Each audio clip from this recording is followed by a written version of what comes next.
excited kang makita. Diba, ganun po ba? Bakit parang minsan pag kay Lord, pupunta ka, tamad na tamad gumising. Diba? Nagpa-alarm ka pa. Sasabihin mo, 5 minutes. Nagpa-alarm ka pa, di ba? Kailangan excited. Excited. Minsan nga dapat inuunahan pa natin yung alarm natin di ba? Ganun. Pag makikipagtagpo tayo sa mahal natin, syempre, lalo-lalo sa Diyos, amang pinakamakapangyarihan sa lahat, dapat excited tayo na makipagtagpo sa Kanya. Amen po ba? O sige, kung talagang excited, isang malupit na isang bagsak para kay Jesus. Yan! Thank you, Lord. Napakaganda ng Word of God ngayon, nang i-reveal niya sa atin. Nandito pa rin tayo sa tema natin na God is able. Kaya-kaya niya ang lahat ng bagay. Kaya itong pamamagatan natin, itong title natin ngayong araw is minsan mahal mo ko, minsan hindi. Oh, parang may na-hurt Dahil ganun, di ba? Ganun naman talaga Sa mga tao, di ba? Kumbaga, minsan naisip natin, minsan mahal ako nito, minsan hindi. Di ba? Kumbaga, hindi consistent. Di ba? Ganun yung pag-iisip natin. Hindi lang yung pag-iisip, ganun yung nararamdaman natin. Sabi mo nga sa katabi mo, minsan mahal mo ako, minsan hindi. Sabi mo, bakit ganun? Ganun. Ganun talaga, di ba? Alam niyo, madalas nangyayari ito sa sa mga mag-asawa, sa mga mag-boyfriend, di ba? Yun nga, yung naliligaw ka pa, di ba? Kumbaga, parang gagawin, sinabi mo sa asawa mo nung naliligaw ako, gagawin ko yung pinaka-the best, di ba? Kumbaga, lahat gagawin ko para lang mapakita ko sa iyo yung pagmamahal ko sa iyo. Di ba? Bakit ngayon? Matagal na kayo. Tatawid kayo, hindi mo man lang maalalayan. Iniiwan mo pa. Di ba? Hirang yan. Di ba? Kaya, minsan naiisip natin, minsan, mahal mo ako, minsan hindi. Di ba? Nangyayari din yan sa mga magulang. Di ba? Sa mga anak, mga tito-tita, pinsan, kapatid, lolo-lola, kasi mga kamag-anak, di ba? Dati, lagi akong binibila ng ice cream ni nanay. Bakit ngayon? Lollipop na lang. Di ba? Grabe, minsan, maging sa magkaibigan, nangyayari ito, di ba? Di ba? Dati, lagi akong sinasamahan nito. Ngayon, lagi akong tinatanggihan samahan. Di ba? Nangyayari yan. Yan yung katunayan na yung pag-ibig ng tao, nagbabago. Amen po ba? Amen! Sabi mo sa katabi mo, nagbabago ang pag-ibig mo. Ang nakakalungkot, pati ang Diyos, pinag-iisipan natin ng ganito. Pinag-iisipan natin ng Diyos na minsan mahal ako ng Diyos, minsan hindi. Amen po ba? Ako lang po ba nakakaranas nun? Ganun tayo Minsan, pati si Lord, pinag-iisipan natin na minsan mahal ako ng Lord, minsan hindi. Diba? Yun yung nakakalungkot na part. Pero ang akala natin, hindi tayo mahal ng Diyos. Yun ang alam mo. Diba? Yun lang ang alam mo. Hindi tayo mahal ng Diyos. Kaya nga maraming namamatay sa maling akala diba? Totoo yun. Diba? Kasi kung akala mo, hindi ka mahal ng Diyos, mapapahama ka. Kasi gagawin mo lang yung gusto mo Hindi mo papakinggan yung sinasabi ng Lord. Amen po ba? Kaya sabihin mo sa katabi mo, marami namamatay sa maling akala. Alam mo ba na mahal ka ng Diyos? Taas kamay. Sino nakakaalam na mahal siya ng Diyos? Grabe, lahat ng hindi nga. Hindi nga. Bakit sasabihin mo, sasabihin minsan sinasabi natin, bakit kapos ako ngayon? Bakit nagkukulang kami ngayon? Di ba minsan nasasabi natin yun? Hindi mo ba alam na kaya-kaya kang pagpalain ng Diyos? Grabe. Kung alam mo, alam ba natin na kaya-kaya kang pagpalain ng Diyos? Eh bakit ka namumutang? Bakit ka nangihiram?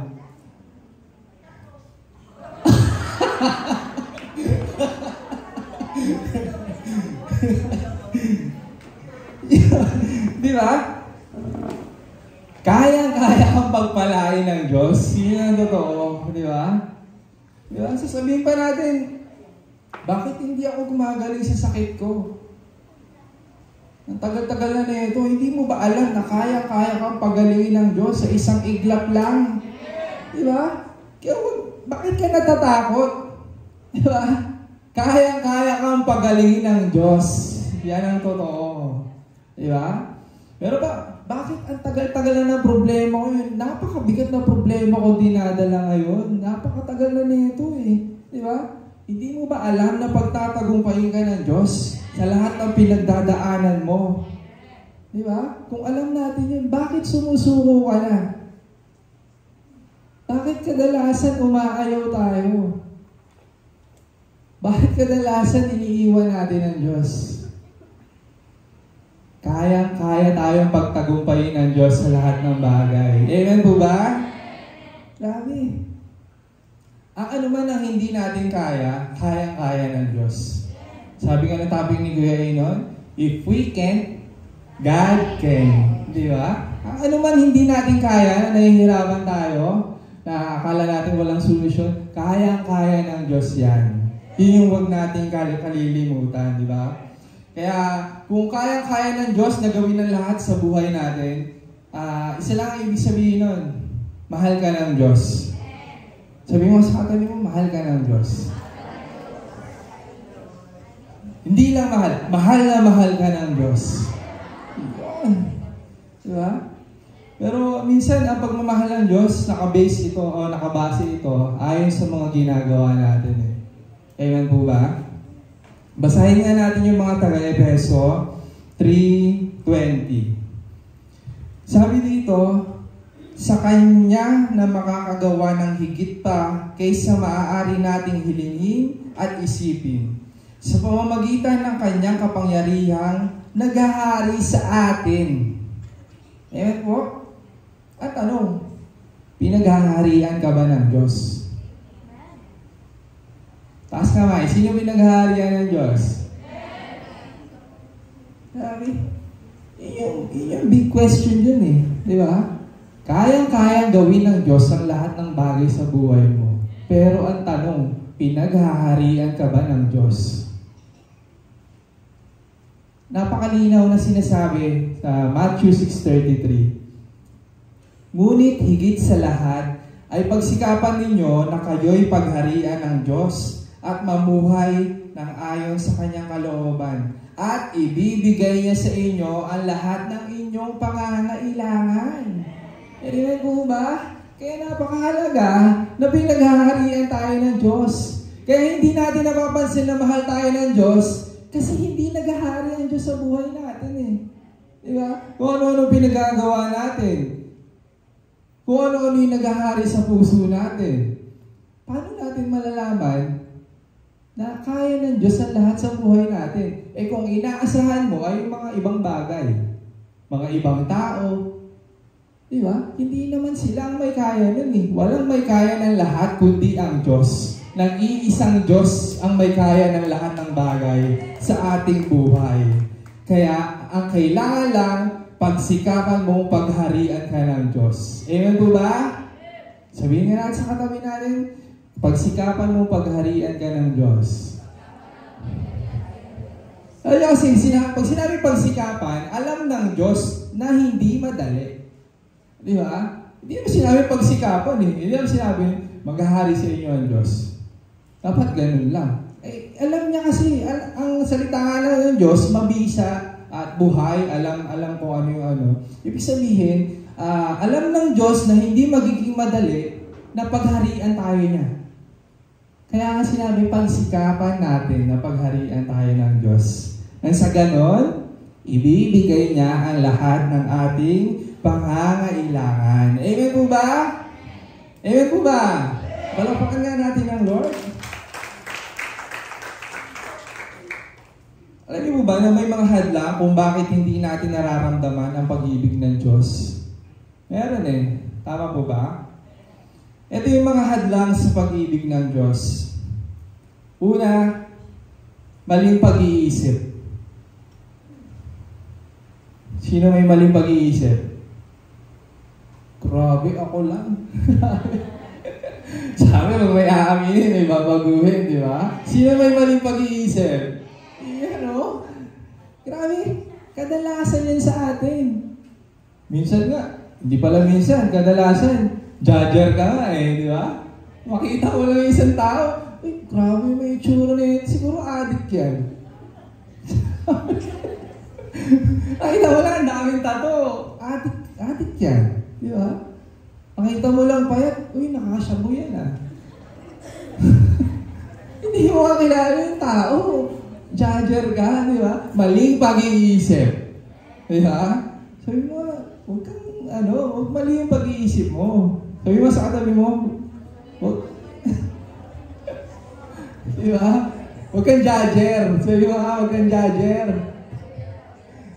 Hindi ka naman judge eh. Bakit hukom ka na hukom? Hindi, yan. Kumbaga, marami tayong mga maling pag-iisip eh. Alam niyo, katulad yung mga habit natin, yung mga ginagawa natin. Yung mga isa sa mga bagay, malaking factor eh. Yung mga, ang gusto kong gawin, ganyan, iniisip mo, ganyan, di ba? Ang pag-uwi ko, di ba, pagtapos ng service ngayon, pag-uwi ko, papagpatuloy ko yung Netflix, yung episode 3 na pinapanood ko.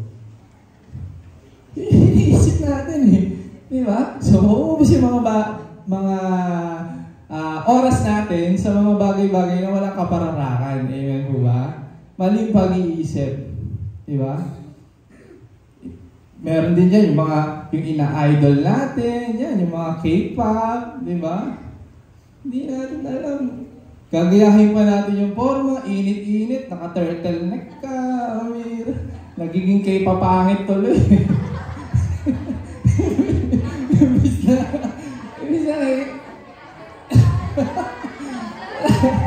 Pero yung mga diri ang araw, naka-jacket, naka-turtleneck, di ba? Maling pag-iisip, maling habit, mali yung mga ina-idol natin, di ba? Kasi kung ano yung ina-idol natin, na-adopt natin yun eh, di ba? Yari, mahilig ka sa teleserye. Teleserye ngayon, puro mga agaw-agawan ng mga mag-asawa, mag-jowa, di ba? Kaya pagdating ng asawa mo, kahit pagod na pagod sa trabaho, bakit hindi ka nag-reply? May kasama ka, no?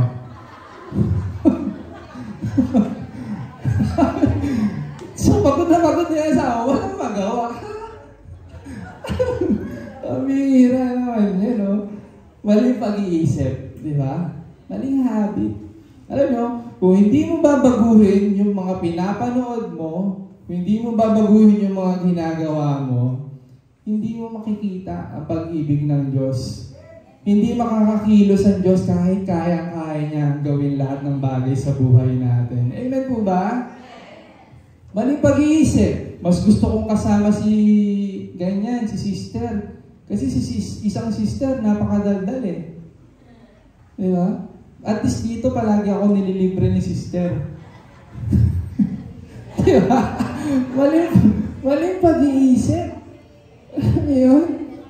Di ba? Kaya baguhin natin yan yung mga mag-iisip na yan. Di ba? Sabi mo sa isip mo, sa katabi mo, magbago ka ng pag-iisip.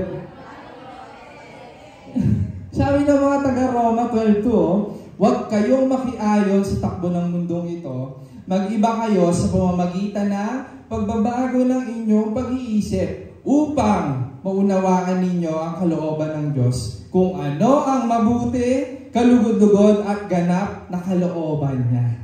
So, napaka-importante na baguhin natin yung mga pag-iisip natin. Di ba? Baguhin natin yung mga gusto natin sa buhay. Amen po ba? Di ba? Kasi, pag yung sariling pag-iisip mo, ang sinunod mo, malamang hindi makakabuti yan. Di ba? Mapakatagal na panahon na hindi nga natin pinapansin ng Diyos sa buhay natin eh. So, ibig sabihin, yung mga pinag-iisip lang natin ng mga sinusunod natin, ginagawa natin, ano nangyari? Palpak. Kadalasan. Di ba? Hindi tayo nagtatagumpay. Nasasaktan ka. Di ba? Maling pag-iisip. Napaka-pogi nito. Siguro ito na yung ano ko, soulmate. Maling pag-iisip. Di ba? Dapat yung mga ganyang bagay, itanggalin na natin sa isip natin. Sabi nga ng Lord, magbago na kayo sa pamamagitan ng pagbabago ng inyong pag-iisip. Para malaman natin kung ano yung gusto ng Lord, kung ano yung kalooban ng Lord sa buhay natin, at kung ano yung gusto ng Diyos sa buhay natin. Para makakilos ang Diyos sa buhay natin. Kasi baliwala ang kakayanan ng Lord kung hindi mo siya iisipin eh. Alam mo yun, yung priority. Di ba? Halimbawa, may problema ka. Di ba? Unang tatakbo sa isip mo, wala kang pambayad ng kuryente, mapuputulan na ngayong araw, deadline, baka dumating na yung mamumutol, pupunta na ako kay sister. Pupunta na ako kay brother para mangutang, manghiram ng pera. Bakit hindi ka muna mag-pray?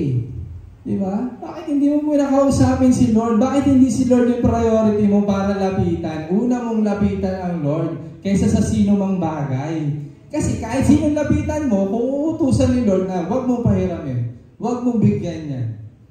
Wala, mapapagod ka lang. Walang saysay ang lahat kung hindi ang Diyos ang kikilos sa buhay natin. Amen po ba? Amen po ba? Yun. Kaya maling pag-iisip, ekis yan sa buhay natin dapat. Kasi isa yan sa mga hadlang sa pag-ibig ng Diyos sa ating buhay. Amen? Pangalawa, walang pakialam. Sino dito walang pakialam? Oy, ako na naman. Sino walang pakialam? Taas kamay. Iyan namin may babaguhin. Alam niyo yung mga simpleng ano lang, simpleng nakakita, dadaan ka. Nandito ka sa church ha, dadaan ka. May nakita kang balat ng candy. Hindi mo ba dinampot, di ba? Totoo po ba? Ako lang po ba yun? Di ba?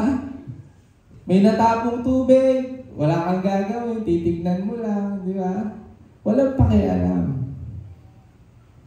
Yung mga bagay na nakakahadlang sa pag-ibig ng Diyos. Alam nyo, may pinagdadaanan yung katabi natin, yung kasister natin, wala kang pakialam. Bibiruin mo pa. Ay, sister, bakit ka na kasi mangot ngayon? Pag ikaw sinapak niya, ako lang. Di mo nga alam, may pinagdadaanan yun eh. Bakit ganun yung ano mo? Yung pag-approach mo sa kanya, di ba? Dapat maging sensitive tayo. Kailangan nagkakaroon tayo ng pakialam sa lahat ng bagay. Amen po ba? Sa lahat ng tao sa paligid natin, kailangan may pakialam tayo. Di ba? Minsan nga, hindi nagsasalita yung ano mo. Ang tawag dito? Nasa isang lugar kayo. Hindi nagsasalita yung kasama mo. Nagkakayayaan kayo. Ay, gusto kong kumain tayo ng ganyan. Kumain tayo. Diba? Kanya-kanya. Eh ngayon yung isa, wala palang pambili. Eh, nakakatog na sa ano. Paano ako na ito? Diba? O, sige, kanya-kanya. Paulit-ulit ka ba? Kanya-kanya, ha? Diba? Kailangan ay pakialam tayo sa lahat ng bagay. Minsan din, sa mga ginagawa natin, wala tayong pakialam. Kahit anong mangyari, kahit anong kalalabasan, ang mga gagawin natin, wala tayong pakialam. Kahit di natin alam kung makakasama ba ito sa paligid natin, makakasama ba sa sarili natin, o ayaw ba ito ng Diyos para sa buhay natin, wala tayong pakialam. Hindi tayo humihingi ng guidance sa Lord. Amen po ba? Alam niyo, yung life verse ko, magmula nung nung unang nagbuklat ako ng Bible, ang pinaka-life verse ko talaga yung Proverbs 3:5-6. Di ba? Trust in the Lord with all your heart and lean not on your own understanding. In all your ways acknowledge Him and He shall direct your paths. Ewan po ba? Alam nyo, kahit simpleng verse yun, pinangawa ko talaga yun, kahit ano yung mga ginagawa ko, kahit puro kalokohan, ko talaga yun eh. Pinangawa ko yun. Kaya nga minsan, pag nagdadrive ako dati, motor ako, bago umalis, tanda ako niya, mga 3 beses, 5 beses. Pero hindi ko naman alam na mali yun. Pero syempre, yung heart ko, gusto kong i-acknowledge muna siya. Diba? Lord, ingatan mo ako kahit mga ganun-ganun lang. Diba? Hindi ko alam pala na mali pala yun. Diba? Dahil nakita ng Diyos yung puso mo, yung puso ko, tinatanggal niya yung mga bagay na hindi karapat-dapat. Yung mga maling ginagawa natin, tatanggalin niya yan. Basta i-acknowledge mo lang siya sa lahat ng bagay. Amen po ba? Amen po ba? Acknowledge God. Acknowledge the Lord. Diba? Bago tayo mag-desisyon, diba? Magre-resign na ako sa trabaho ko. Diba? Parang hindi ito yung, yung bigay na trabaho sa akin ng Lord. Magre-resign na ako. Ano nangyari? Naghihirap ka ngayon. Hindi mo alam. Yun pala yung bigay ng Lord sa yung trabaho eh. Mababa man ang sweldo, nagagawa mo ang lahat para sa Lord. Nakaka-attend ka ng lahat ng gawain. Hindi ka nawawala sa mga gawain, sa cell group. Di ba? Wala kang pasok ng linggo. Inayawan mo. Bakit? Napakababa ng sahod. So, hindi mo muna sinangguni sa Lord bago ka nag-decide na mag-resign. So, naghanap ka ng ibang trabaho, nakakuha ka ng mas mataas na sahod. Kaya ano nangyayari? Naubos naman yung oras mo doon sa trabaho na yun. Hindi ka na nakaka-attend ng mga services, hindi ka na nakakasama sa cell group. Okay lang, mataas naman yung sahod eh. Aroy. Diba? Hindi mo napapansin yun. Ang akala mo, blessing ng Lord yun. Ang Lord ang nagbigay sa inyo. Kasi pinag-pray mo yun eh. Lord, gusto ko mas mataas na sahod. Binigyan ka. Pero hindi mo alam, hindi si Lord ang nagbigay nun. Kaawa yung nagbigay nun. Para mawala ka sa gusto ng Lord, sa piling ng Lord, sa pagmamahal ng Lord. Amen po ba? Kaya kailangan, hihingi muna tayo ng guidance sa Lord. I-acknowledge natin yung mga, bago tayo gumawa ng lahat ng bagay, isanggunin muna natin sa Lord. Pag yun yung ginawa natin, magiging tama yung landas natin. Idedirekta niya tayo sa tamang landas, sa tamang patutunguhan. Amen po ba? Amen po ba? Yun. Okay. Sabi mo sa katabi mo, huwag kang walang pakialam. Okay. Ano yung una? Maling pag-iisip. Pangalawa? Walang pakialam. Yun. Pangatlo, pagdududa sa kapangyarihan ng Diyos. Sino dududa sa kapangyarihan ng Diyos? Grabe Wala nang dududa Alam nyo, minsan nagpe-pray tayo, lalo-lalo sa kagalingan. Alam nyo, pag may sakit, pagpe-pray mo, halimbawa, ikaw yung magpe-pray, Lord, pagalingin mo yung pagalingin mo to in the name of Jesus. Sobrang powerful ng prayer mo. I apply the blood of Jesus. Pero pag uwi mo, pag maya-maya, hipo ka ng hipo. Ba't mainit pa rin to? Hindi naman yata gumagal. Pa-check up na natin to. Ano ba yung mas matinding gamot na kailangan inumin na ito? Hindi ko makaling eh. Sino nagdududa sa kapangyarihan ng Diyos? Di ba? Ganun yun eh. Di ba? Kailangan napakahalaga na tanggapin na natin agad at wag na tayo mag-alinlangan. Once na pinag-pray mo na, in the name of Jesus, tanggapin mo na ito. Huwag ka na mag-alinlangan pa. I-set aside mo na yon. Pinag-pray mo na nga eh, binigay mo na sa Lord. Hindi mo alam na kayang-kaya ng Lord yun. Di ba? Kung nagdududa ka sa prayer mo, huwag ka magduda kasi kay Lord ka nagpe-pray. Kayang-kaya ng Lord ang lahat ng bagay. Di ba? Kaya pag nag-pray ka na, huwag mo nang isipin. Amen po ba? Amen po ba? Ayun. Sige. Ngayon po, 1 minuto. Yuko tayong lahat. Tapos humiling tayo na gusto natin hilingin in the name of Jesus. Okay? Sige, simulan natin.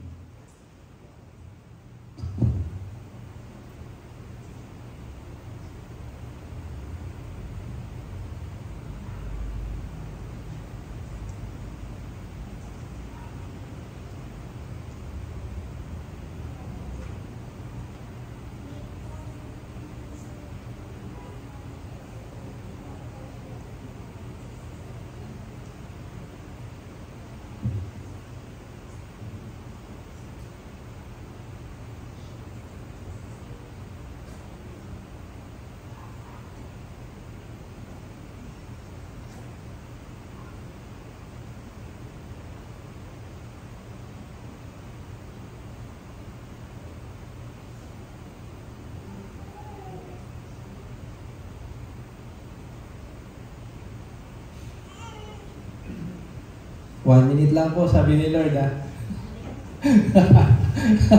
Sabi ng Marcos 11:24, kaya't sinasabi ko sa inyo, ano man ang hingin ninyo sa inyong panalangin, maniwala kayong natanggap na ninyo iyon at matatanggap nga ninyo iyon. Amen po ba? Gusto ng Lord, ipatotoo natin yan. Kung ano man yung hiniling natin ngayong oras na ito, ipatotoo natin. Pag once na natanggap na natin yun. I-claim na natin ngayon na natanggap na natin. Amen po ba? Palakpakan natin ang Lord. Amen. Okay, sabi mo sa katabi mo, huwag ka na magduda sa kapangyarihan ng Diyos, ha? Okay? Kaya napakahalaga nun. Pang-apat, mahinang pananampalataya. Mahinang pananampalataya. Hindi mo porket lagi ka nasa church, lagi mong nagagawa yung mga gusto niya, feeling mo malakas na yung pananampalataya mo. Amen po ba? Ang tanong, tama po ba yung pananampalataya mo? Kasi pag mali yung pananampalataya mo, mahinang pananampalataya yan. Amen po? Amen po? Sabi nga rin, pag wala kang ginagawa, patay ang pananampalataya mo. Dapat talaga, may ginagawa tayo. Hindi lang kontento ka na nagagawa mo. May ginagawa pa dapat tayo. Dapat nagle-level up ang lahat ng ginagawa natin para sa Lord. Dapat nag-i-improve ang lahat ng mga bagay na ginagawa natin sa Lord. Amen po ba? Amen po ba? Diba?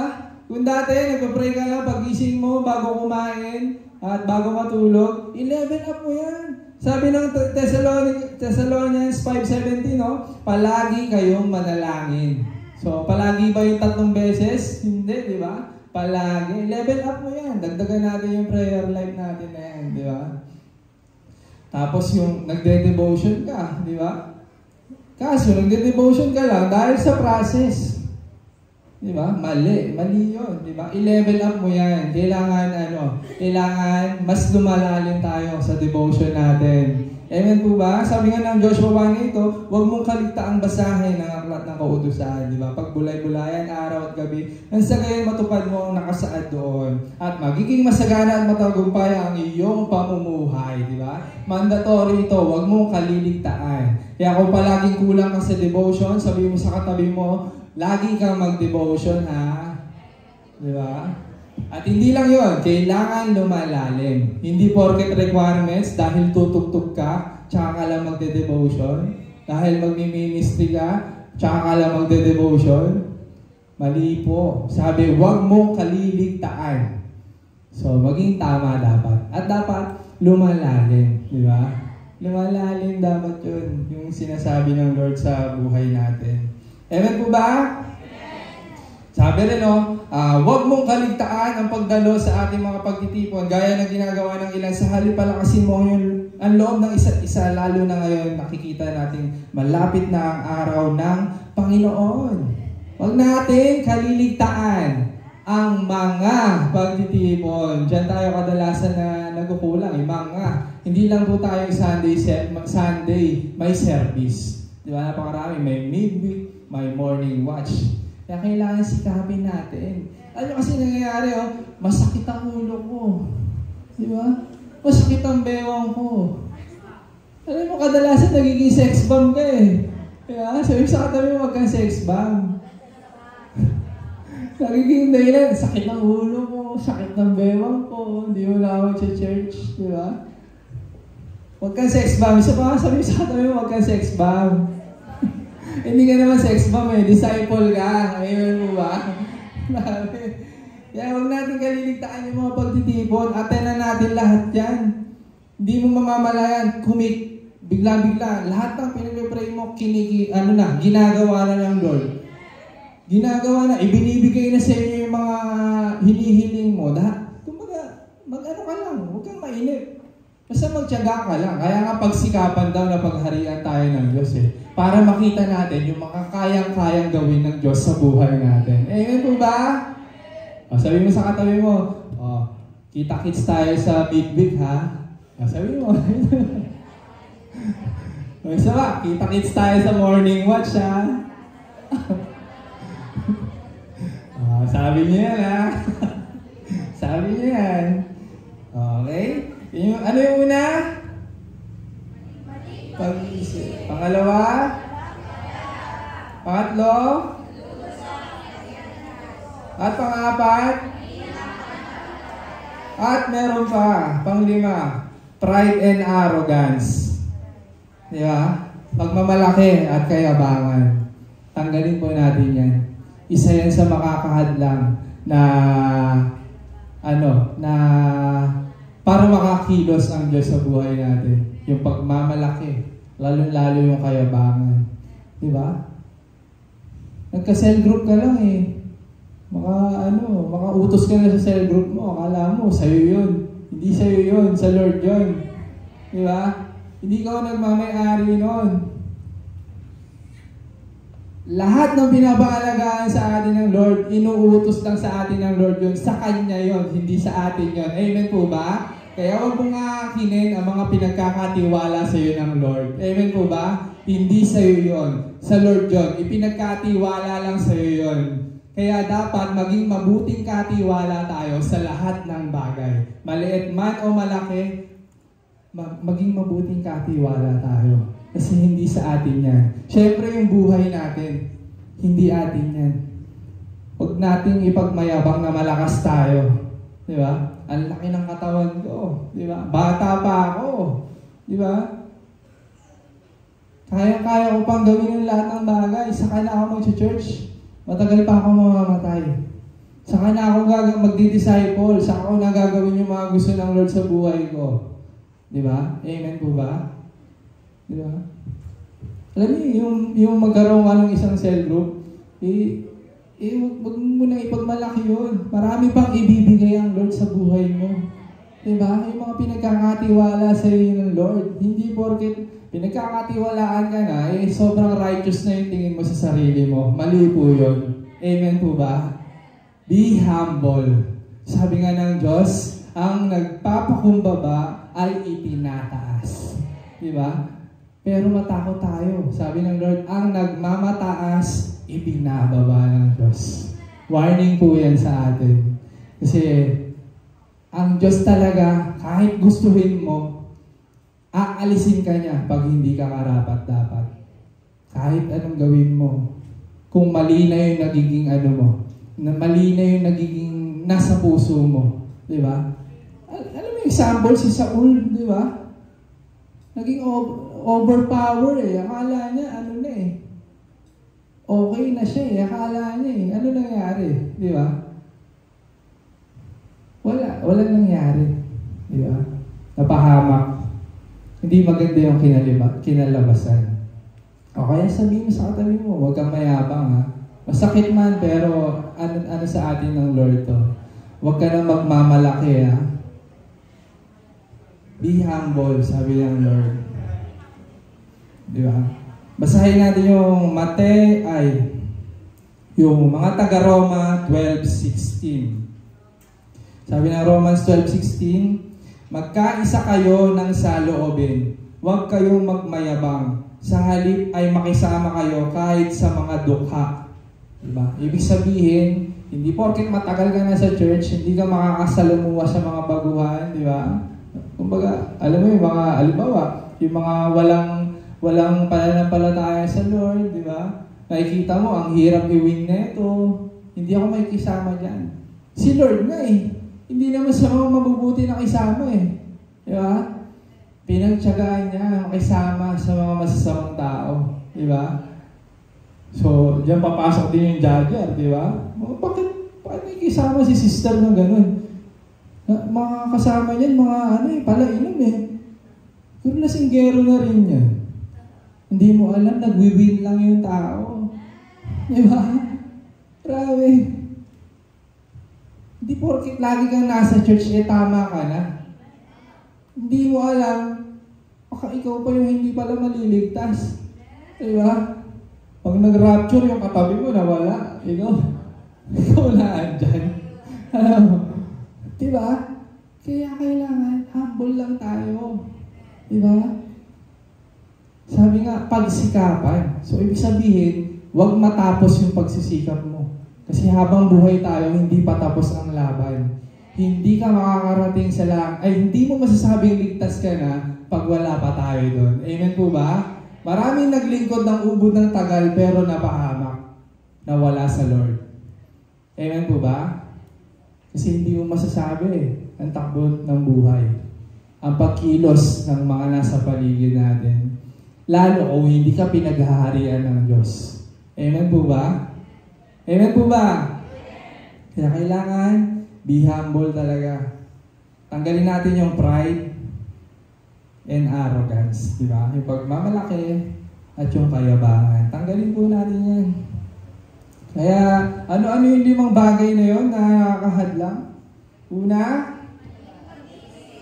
pangalawa, pangatlo, pang-apat, at yung pang-5, yan yung mga bagay na nakakahadlang sa pag-ibig ng Diyos. Kaya hindi totoo, minsan mahal tayo ng Diyos, minsan hindi. Hindi totoo yon, di ba? Araw-araw tayong mahal ng Diyos. Mahal ka palagi ng Diyos. Di ba? Sabi mo nga sa katabi mo ulit, mahal na mahal ka ng Diyos. Paalalahanan mo, kayang-kayang gawin ng Diyos ang lahat sa buhay mo. Di ba? Di ba? Dahil mahal tayo ng Diyos, kayang-kaya niyang gawin ang lahat sa buhay natin. Kayang-kaya ng Diyos yan. Yun yung huwag natin kakalimutan. Sabi nga ng Panaghoy 3:22-23, pag-ibig mo, Yahweh, ay hindi magmamaliw. Kahabagan mo'y walang kapantay. Ito ay laging sariwa bawat umaga. Katapatan mo'y napakadakila. Grabe oh. Hindi ka lang mahal ng Lord. Araw-araw bago yung pag-ibig ng Lord sa buhay natin. Kaya kung may ginawa at pinagtagumpay ka niya kahapon, mas magtatagumpay ka kinabukasan. Di ba? Araw-araw, merong pagtatagumpay na ginagawa ang Lord sa buhay natin. May ginagawa ang Lord sa buhay natin araw-araw. Kasi ang pag-ibig ng Diyos sa bawat isa ay laging bago kada araw. Amen po ba? Diba? Ito yung mga pangako ng Diyos eh. Isaiah 41:10. Ako'y sa iyo, huwag kang matakot. Ako ang iyong Diyos, hindi ka dapat mangamba. Palalakasin kita, tutulungan, iingatan at ililigtas. Grabe, lahat na sinasabi ng Lord sa atin. Bakit hindi ka pa rin maniniwala na kayang-kaya ng Diyos ang lahat sa buhay natin, di ba? Sinasabi na ng Lord yan. Dito pa lang sa Isaiah 41:10, nandyan na lahat. Hindi ka na dapat mangamba, palalakasin kita, tutulungan kita, iingatan kita, ililigtas kita. Grabe. Napakabuti ng Lord talaga. Yan yung mga pangako ng Lord na dapat natin panghawakan para makakilos ang Lord sa buhay natin. At para maramdaman natin na araw-araw tayong mahal ng Diyos. Palagi tayong mahal ng Diyos. Kung katabi mo, minsan hindi ka mahal, ang Diyos, palagi kang mahal ng Diyos. Amen po ba? Last verse natin, Jeremiah 32:27.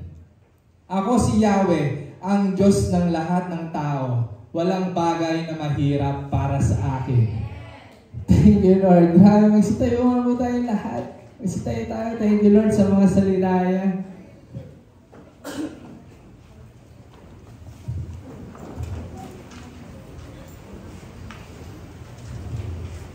Manalangin tayo.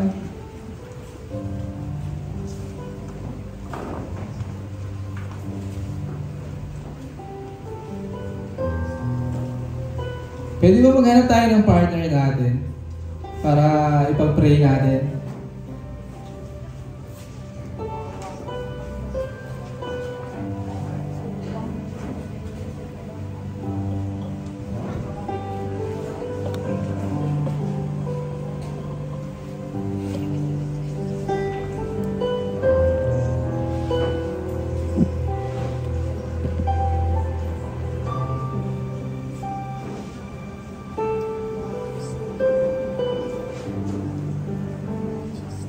Simulan natin, ipanalangin yung kasama natin. Mag-pray natin. Mag-declare tayo na ako ng Diyos sa buhay niya. Alam ko, ang bawat isa ay maraming pinagdadaanan.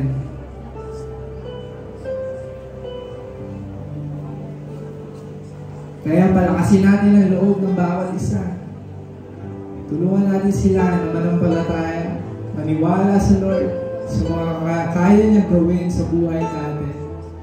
Alam ko, maraming beses na nahihirapan tayo. Maraming beses na gusto na natin umayaw. Maraming beses na hindi natin kinakaya yung mga pinagdadaanan natin. Kaya tulungan natin ang mga kasama natin. Magpalakasan tayo.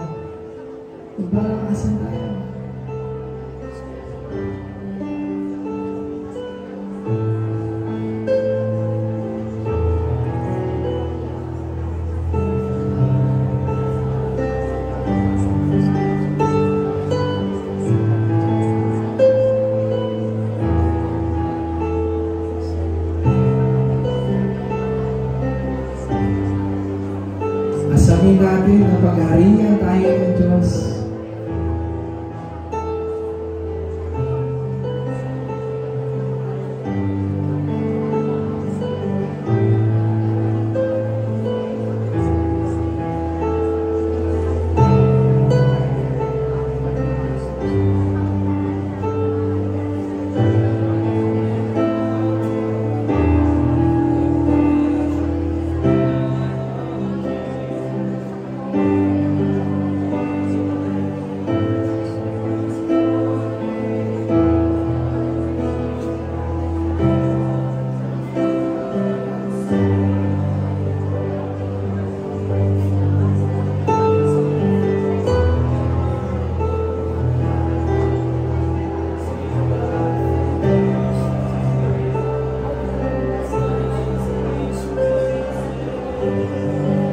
Ipaalala mo sa Kanya na kung ano yung pinagdadaanan niya.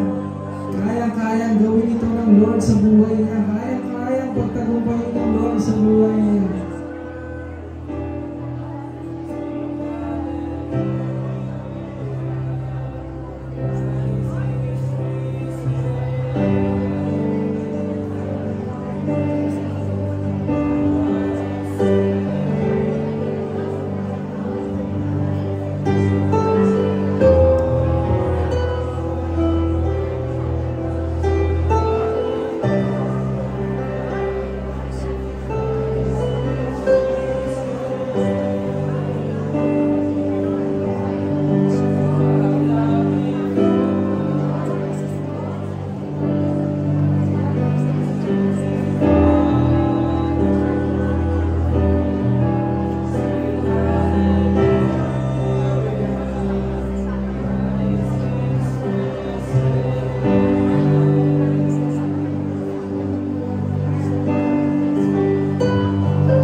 Yes, God. Yes, God, Father God. Maraming salamat sa mga sinabi mo sa amin ngayon. Nagpapasalamat kami, Panginoon, sa mga salita mo na tunay ang tumatagos sa aming mga puso. Masakit man, Panginoon, pero alam namin na itinatama mo kami. Alam namin na gusto mo lang kaming alisin sa mga maling pag-iisip, Panginoon, sa mga maling bagay na nagagawa namin. Kaya, Panginoon, kahit masakit, tinatanggap namin ang salita mo. Dahil alam namin makakatulong ito sa amin upang maramdaman namin ang gusto, ang pag-ibig mo, Panginoon, at makakilos ka sa aming buhay. In the name of Jesus, inaalis namin ang lahat ng negatibo sa aming pagkatao. Get out in Jesus' name. Get out in Jesus' name. Lalo-lalo yung pride at kayabangan. Get out in Jesus' name. We apply the blood of Jesus. Get out in Jesus' name. In Jesus' name. Panginoon, maraming beses na nahihirapan kami. Maraming beses na hindi namin kaya yung mga pinagdadaanan namin. Tulungan mo kami dito, Panginoon. Hindi namin hinihiling na wala kaming pagdaanan, na walang problema dumating sa buhay namin. Ang tanging hinihiling namin ay palagi mo kaming bigyan ng kalakasan upang pagtagumpayin namin ang mga bagay na kinakaharap namin. Lagi mo kaming samahan, lagi mo kaming gabayan sa lahat ng mga ginagawa namin, sa lahat ng magdadaanan pa namin, Panginoon. Sa mga pagsubok na dadating, pinapasalamatan ka na namin, Panginoon, dahil alam namin sa mga darating na pagsubok na yan, ipapadama mo muli ang pag-ibig mo at kikilos ka uli sa aming mga buhay. Isang panibagong katagumpayan na naman ang mararanasan namin sa pangalan ni Jesus. I speak fruitfulness, Panginoon, sa buhay ng bawat isa, lalo-lalo sa aming pagkatao, sa aming buhay. Ikaw ang makita, magbunga ang pananampalataya namin sa pagkatao namin, Panginoon. Makita ka sa aming buhay. Hayaan mo magliwanag kami sa madidilim na buhay ng bawat tao. Sa pangalan ni Jesus, I speak fruitfulness. Magdako ka ng mga kaluluwa, lalo-lalo na, Panginoon, sa naghahangad na may puso na maging disciple, mag-disciple, Panginoon, sumunod sa kagustuhan mo. Magdako ka ng mga kaluluwa sa kanila. In the name of Jesus, in the name of Jesus, and we apply the blood of Jesus. I speak protection sa lahat ng ginagawa ng bawat isa. Ingatan mo sila sa kanilang mga trabaho, sa kanilang mga school. Lagi mo silang ingatan, gabayan. Ituro palagi kung ano yung mga dapat at hindi dapat gawin. Paalalahanan mo palagi ang bawat isa. In the name of Jesus, I speak blessing upon blessing, Panginoon. Sa mga nagkukulang, tanggalin na yung mga poverty mindset. Dahil ngayon pa lang, i-claim na natin ang pagpapala na nagmumula sa Panginoon. In the name of Jesus, we claim the blessing, Panginoon. In the name of Jesus, in the name of Jesus, Panginoon. I speak anointing sa paglilingkod ng bawat isa, kung ano ba yung mga ministry, palagi ko silang i-anoint. Hayaan mo na ikaw ang nangunguna sa kanilang buhay, Panginoon. Huwag mo hayaan na mali ang mga intensyon ng bawat isa. Tanggalin mo ito, yung mga maling intensyon. Hayaan mo na ikaw ang mag-glorify sa buhay ng bawat isa. In the name of Jesus. In the name of Jesus. Kung sino man may sakit at karamdaman dito ngayon, Panginoon, tanggalin mo ang karamdaman nito. Anumang sakit na ito, we speak healing in the name of Jesus, Panginoon. In the name of Jesus, hawakan mo kung ano man yung masakit na nararamdaman mo. And i-claim mo ang kagalingan, Panginoon. Panginoon. I-claim mo, i-receive mo ang healing na nagmumula sa Diyos. In the name of Jesus, and we apply the blood of Jesus. At kung sino man sa mga mahal namin sa buhay na nakakaranas ng sakit, ibuhin mo sila mula ulo hanggang paa. Idaloy mo ang kagalingan na nagmumula sa inyo, Panginoon. Pagpalain mo ang lahat ng mahal namin sa buhay, Panginoon. Gayun din, yung mga taong nasa paligid namin, tulungan mo kami na maging mabuting halimbawa kami sa kanila at hayaan mo na makasama namin sila sa paglilingkod sa inyo, Panginoon. At sa pag-uwi ng bawat isa, ingatan mo ang pag-ibig ng Diyos, ang pag-ibig mo, dalhin namin kung saan man kami pupunta. Ang buong araw na ito, inaalay namin sa inyo. Hayaan mo na mag-glorify ka namin sa lahat ng gagawin namin.